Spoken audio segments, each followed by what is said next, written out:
The house was enveloped in an unsettling silence, an oppressive quiet that seemed almost alive.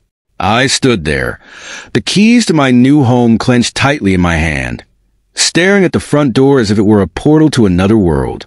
This should have been a moment of celebration, a milestone after months of planning and anticipation. My dream home was finally mine. Yet, as I turned the key and heard the lock click, a chill crept down my spine. I should have felt joy, relief at escaping my in-laws' home, but instead, an inexplicable unease settled over me like a heavy shroud. As I stepped inside, I was immediately struck by the cold air that wrapped around me, a stark contrast to the warmth of the sunny day outside. My in-laws had offered to help with the move, which surprised me. Helen, my mother-in-law, had never been particularly kind or supportive. For years, she had made veiled comments about my age, often reminding me that I was 9 years older than her son, Gabriel. Her remarks had chipped away at my self-esteem, but recently, she had acted strangely cordial. Perhaps, for once, she had decided to accept me as part of the family. But deep down, I sensed something was amiss. I should have trusted my instincts. I should have recognized that her kindness was too contrived. Yet, I clung to the hope that maybe she had finally come around. I moved cautiously through the house, inspecting each room. Everything was just as I had imagined. The furniture arranged perfectly, sunlight pouring through the windows, casting a warm and inviting glow. Still, that nagging feeling in the pit of my stomach refused to dissipate, a silent alarm warning me that something was terribly wrong. Helen had been oddly insistent on helping with the move, accompanying me to meet the contractor several times, and offering her unsolicited opinions on decisions I hadn't asked her to weigh in on. It made me uncomfortable, but I bit my tongue. After all, we were family, or at least that was what I had believed. Just then, I heard the front door open behind me. Expecting to see Gabriel, I spun around, but it was Michael, my father-in-law, who stepped inside, a smile on his face that made my skin crawl.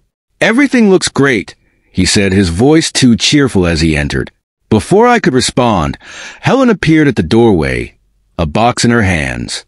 "I hope you don't mind," she said, her tone sugary sweet. "I brought a few things over early." I forced a smile, desperately trying to shake off the uneasy feeling. "Sure, that's fine," I replied, though confusion bubbled within me. As they started moving things into the house, furniture, boxes, and decorations I didn't recognize, I felt my heart race. "What's all this?" I asked, striving to keep my voice calm despite the rising panic. Helen smiled, but there was something cold behind her eyes. "Oh, didn't Gabriel tell you? We'll be living here too."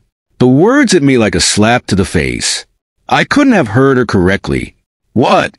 I stammered, my heart racing. Helen's smile widened as she continued. "We've decided it would be best for all of us to live together, you know, to help each other out." I stood there, frozen, the realization crashing over me like a wave. This wasn't just my home. It was theirs too. Without my knowledge, without my consent, they had orchestrated this entire plan. A mixture of shock and anger surged within me, and I wanted to scream, to demand that they leave. But the words caught in my throat, and all I could do was watch as they filled my new space with their belongings, taking over what was supposed to be the beginning of my new life. Gabriel, the man I had loved and trusted, had been complicit in this betrayal.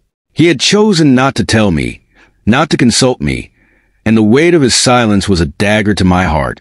I felt a wave of nausea wash over me as everything I had envisioned for us crumbled.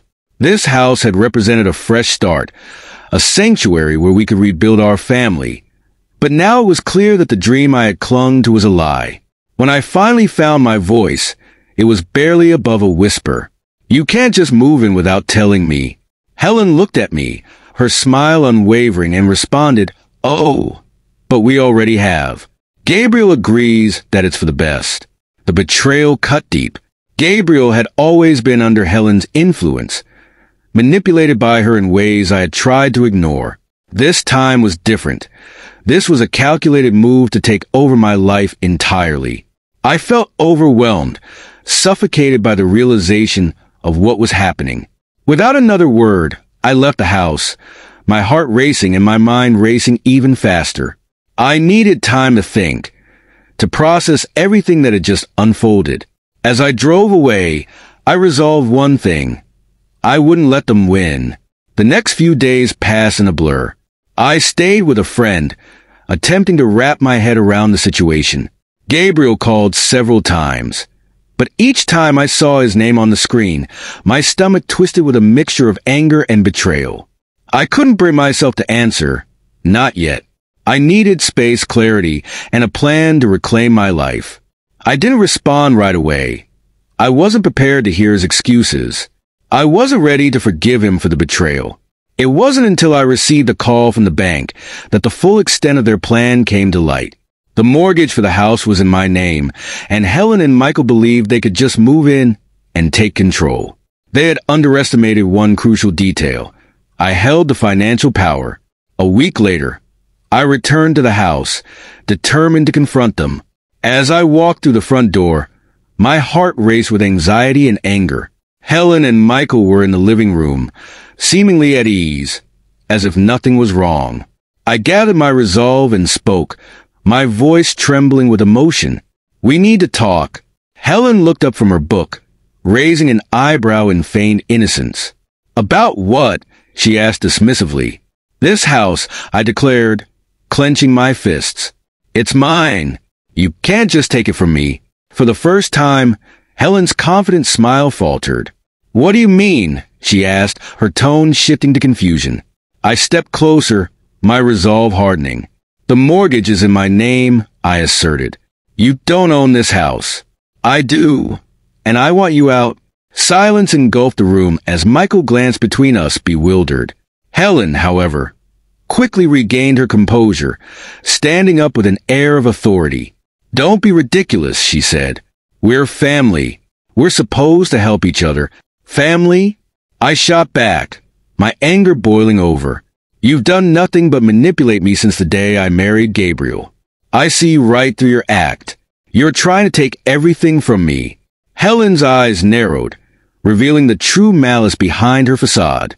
"You don't know what you're talking about," she hissed. "Gabriel agreed to this."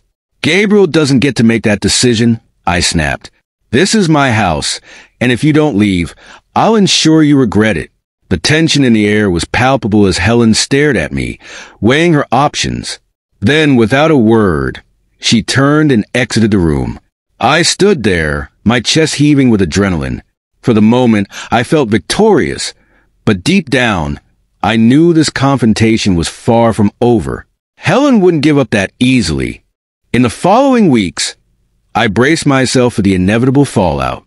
Gabriel tried to reach out, but I refused to engage with him. I couldn't trust him after what he had done.